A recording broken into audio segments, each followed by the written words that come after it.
તો આજના આ કાર્યક્રમની અંદર હું પ્રદીપસિંહ ચૌહાણ મારા તમામ દર્શક મિત્રોનું હાર્દિક સ્વાગત કરું છું.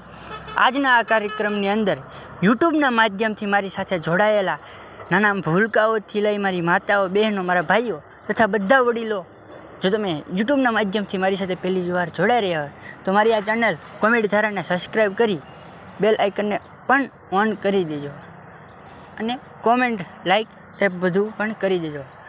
આજના વિડીયોનો ઉદ્દેશ્ય મારો એટલો જ છે કે બસ તમારા ચહેરા ઉપર થોડી સ્માઇલ લાવું, તમને થોડું હસાવું બસ.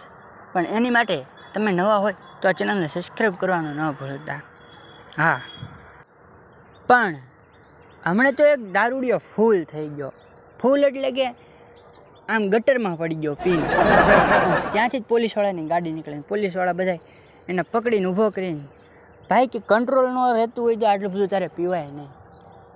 તો દારૂડિયો કે સાહેબ કંટ્રોલ તો હતું પણ ઓલું 2-3 દિવસથી મળ્યું નહીં ને એટલે થોડુંક વધી ગયું. સાહેબ કે પણ આટલું બધું ન પીવાય. એ કે તું જો તારી જગ્યા તું ક્યાં પડ્યો છો? કે સાહેબ બહુ થઈ ગઈ કે સાહેબ હવે નહીં પીવું એમ કંઈ. સાહેબ એક તમને વાત કહું? તો સાહેબ કે બોલ ને. સાહેબ મારે દારૂ બંધ કરવી છે, બસ મારે બંધ કરવું છે પણ હું દારૂને બંધ કરવા માંગુ છું. સાહેબ કે એ કેવી રીતે? તો કે સાહેબ 2 बोतल है, आओ एक हम ख़त्म करें एक तुम ख़त्म करो, ऐसे ख़त्म हो जाएंगे ને સાહેબ. સાહેબે 2 ધોકા નાખીને ગાડીમાં બેહાડ્યો કે બેસી જા. આગળ બીજા દારૂડિયા બેઠા હતા. તે આ જઈને સીટ ઉપર બેસી ગયો. બીજા દારૂડિયાને હેઠા ઉતાર્યા ને તે સાહેબે પૂછ્યું ને કે ભાઈ કેમ તું બેસી ગયો? એ કે સાહેબ ઓલી પડી ગયા ને સાહેબ ઊભા ઊભા જવું પડ્યું, એનો મજા આવે. જાएंगे તો રાજા બેસ કે જાएंगे. હા, દારૂડિયાની અલગ જ મજા હોય છે ને. દારૂડિયા પૂછતા હોય ને એની જિંદગી હાવ બરબાદ જ હોય. એનો જિંદગીની અંદર કોઈ મોલ કરતો નથી. દારૂડિયો હોય તો તેને તુકારાથી જ વાત બોલાવવામાં આવે છે. પછી અજાણ્યો વ્યક્તિ હોય તો તેને સામે જોઈએ ને તો પણ તેને તુકારો જ મળે છે, તેને કોઈ માન મળતું નથી. જિંદગી બરબાદ પોતાની તો કરે પણ પોતાના પરિવારની પણ જિંદગી બરબાદ થઈ જાય છે. દારૂ એક એવો નશો છે ને જિંદગીની અંદર કરાય નહીં કોઈ દિવસ. હા, પણ હમણાં તો દારૂ કાંડ જોતો વચ્ચે એમાં ઓલા એક બેન બહુ ઉપડ્યા હતા, ખબર હોય તો. એ કે हमारे लकड़ा क्या पीता है? कि वो तो सरकार को बंद करना चाहिए ना, क्या ऊपर से दारू गिरता है? हमारा छोकरा दारू नहीं वो शराब पीता है. हाँ, यही थी बाबा हिंदी तो बात જ અલગ છે કે हमारा लड़का કે दारू नहीं वो शराब पीता है. હા, એવા કાંડ કરે. પણ હમણાં તો એક દારૂડિયો ફૂલ થઈ ગયો. અને ગામની અંદર મૂર્તિની પ્રતિષ્ઠા નવી કરેલી અને હનુમાન દાદાની છે ને મૂર્તિ મૂકેલી. ત્યાં દારૂડી અહીંયાથી નીકળો. હનુમાન દાદાને કહે એટલે હું બહુ મોટા થઈ ગયા છો રાવણને મારી કે હવે અમારો સામો નહીં જોતા? કરાવું ને એટલે અહીંયા 10,000 રૂપિયા મળી જવા પડે. હા, હવે હનુમાન દાદાને એમ થયું કે હવે રાવણને માર્યા પછી જો આની ઉપર હાથ ઉપાડું ને તો એકચ્યુઅલીમાં મારી વેલ્યુ ઘટી જાય.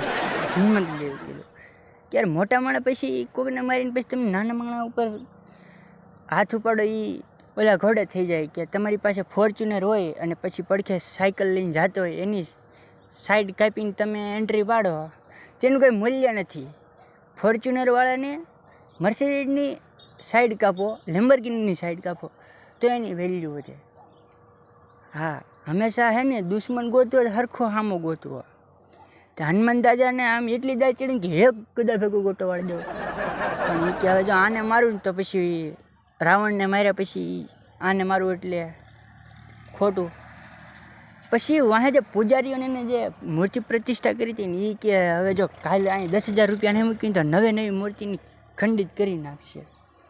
હા, તો બીજા દિવસે બધા નક્કી કરીને ફાળો કરી અને પૈસા 10,000 મૂક્યા.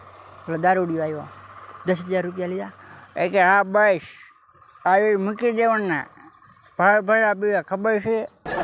દારૂ પીયા પછી મારો અહીં માનતો, મારા બાપુ અહીં માનતો. એમાં ઓલો પંડિતામાં મળ્યો. એ કે તને ખબર છે દુનિયા પર સૌથી મોટો તાકે ના મને નથી ખબર, તાકે તારી સામે ઊભો એ ધરતી ઉપર 2 પેક મારીને, તાકે બરાબર ઓલો કે આની યાર ચાલ કરો એમ કરીને વાત મૂકી દીધી. દારૂડિયારે વધારે લપ ન કરાય, નકર એ તો નવરા હોય જ છે. તમે એક વાત એની ઉપર મૂકો એટલે બીજી વાત ચાલુ કરી દે. પણ આજના આ નાના વિડીયોની અંદર તમને થોડીક પણ મજા આવી હોય તો મારી ચેનલ સબસ્ક્રાઈબ કરી, વિડીયોને લાઇક કરી, કોમેન્ટ કરી અને બેલ આઇકન પણ ઓન કરી દેજો, જેથી કરી મારા આવનારા તમામ વિડીયોની નોટિફિકેશન તમને મળતી રહે અને આવા જ વિડીયો જોવાથી તમને પણ મજા આવે અને તમે કોમેન્ટ થોડીક સારી કરજો, એટલે મને ખબર પડે કે મારા દર્શક મિત્રોને કેવા વિડીયો ગમે છે. તો આજનો આ વિડીયો માણવા માટે હું તમારો બધાનો ખૂબ ખૂબ આભાર માનું છું. બસ માનું છું કે આજનો આ વિડીયો થોડો નાનો હતો, પણ તમારો જો સાથ મળશે તો આપણે ફેસ રીલ કરીને પણ વિડીયો બનાવશું. તો બસ આજના આ કાર્યક્રમની આટલું જ. મળીએ છીએ એક નવા વિડીયોની અંદર. રાધે રાધે, જય શ્રી રામ.